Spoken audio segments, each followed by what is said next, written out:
신경 쓰고 스트레스를 받으면 예를 들어서 뭐 다투기 전에 두근거리고 늘 조기수축이 일어나면서 때로는 기침도 함께 나오게 되더라고요. 약을 먹어야 하는 건지 궁금합니다. 조절하기 힘든 외적인 발생 요인이라서 어떻게 할지요.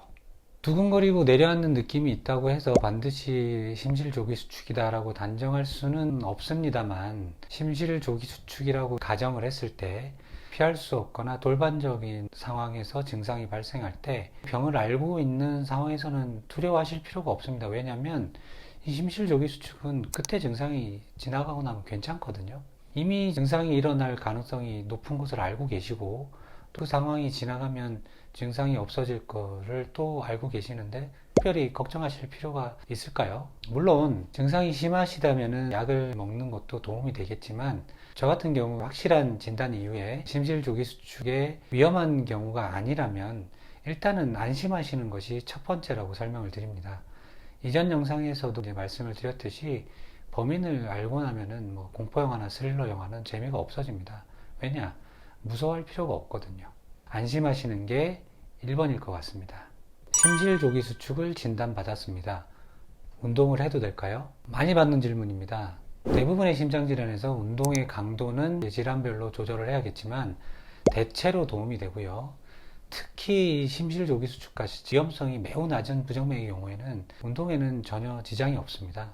운동은 대체로 옳습니다. 부모님께서 심방세동이라는 부정맥을 진단받으셨습니다.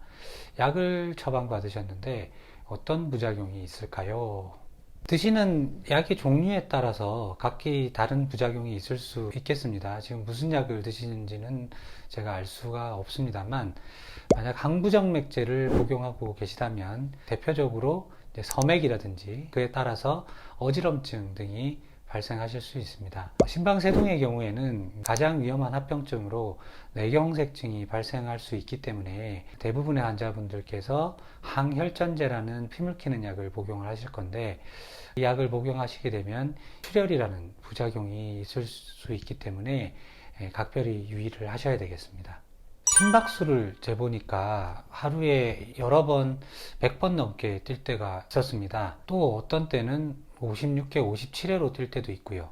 정상인가요? 정상 맥박수는 1분에 60에서 100회입니다. 그래서 100회가 넘으면 빈맥이라고 하고 60회 미만이면 더맥이라고 합니다. 심장은 차로 치면 엔진이거든요.